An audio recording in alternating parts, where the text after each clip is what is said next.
Hi everyone, in this episode of Take Charge Now, I am talking about big business, but big business not in a good way.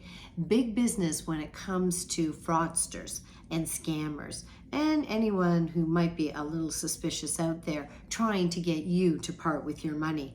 March is Fraud Awareness Month, and I really think it warrants further discussion here. You know, this one I say is big business. According to the Canadian Anti-Fraud Centre, in 2021, $380 million was reported lost associated with a fraud, and that is up 130% from 2020, and it is the largest number on record. And my fear here is that number is bigger because people won't report it. They don't report if they've had a fraud against them because they're embarrassed. They felt vulnerable. They are a victim and they don't want anyone to know about it. That's all wrong. But I'd like to back up and say, okay, what are some of the things that we can do to actually prevent it happening to begin with? But before that, according to research done by Ipsos for Home Equity Bank, here are a few stats.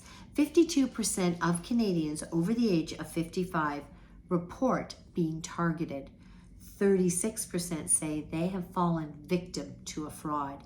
And 70% of Canadians reported global phishing attempts, trying to get information out of them. This cohort, those over the age of 55, are more vulnerable because they may be trusting. They may feel put in a difficult situation.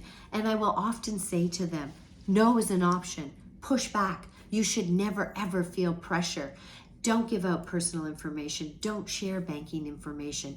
Protect your computer and just keep your guard up at all times. Now, there are three very popular scams that are still going on out there. One is the grandmother scam. And this is where supposedly a grandchild reaches out to their grandmother asking for money, saying they are in a very difficult situation and the only way they can get out of that situation is if their grandmother sends money to them. But don't tell the parents or don't tell anyone else, because if you do, I might not get out of this situation. They send the money. Of course, it's not their grandchild and the money is never returned. I have been approached many times by CRA via a text. No, I haven't. Not the real CRA, but there are texts that go on out there. CRA will never text you to tell you you have a tax refund. It just doesn't happen that way, nor will they come after you and threaten and say you have to pay money or you're going to be fined or worse yet, put in jail. It just doesn't happen. And then there's the one that preys on the lonely, the romance scam. Maybe you connect with someone online and you think it's real and it's back and forth and back and forth, and before you know it, they want to see you, or they're in a difficult financial situation and you need to send them money. You send the money and then they're gone. There are many, many other scams out there. And it is easy to think, okay, this isn't going to happen to me. But it does happen to the sophisticated, because these fraudsters, they will text you, they will email you, they will call you. Heck, they may even knock at your front door.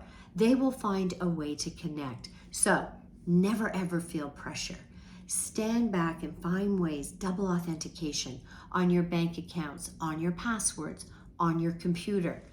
Don't share information and verify the source to the best you can. If you think there is something going on and it sounds too good to be true, it likely is. So here are just a few things I've noted down. Don't believe all the texts and emails that you get. Don't let that guard down. It's okay in this case to be a little suspicious all the time. Never share any personal data. And as my mother always says, if it's too good to be true, it's probably too good to be true.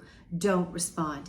If you suspect anything, whether it's a fraud, a scam, or suspicious behavior, call the Anti-Fraud Center. Here's the number, 1-888-495-8501. Or call the police. Just report it. There should be no shame here. There should be no embarrassment. Very quickly, my mom had an attempt at a fraud. They said they were her bank. They knew everything about her, where she lived, how long she'd banked there, and they requested a transfer. Mom thought about it and she said, why would I be transferring? She hung up the phone, but had given out a little more information than she would have liked. She called us, not me, my sister, and my sister called the bank, and they froze all of her accounts. Very few minutes later, I'm not going to even say 5, there was an attempted fraud on her account of $10,000.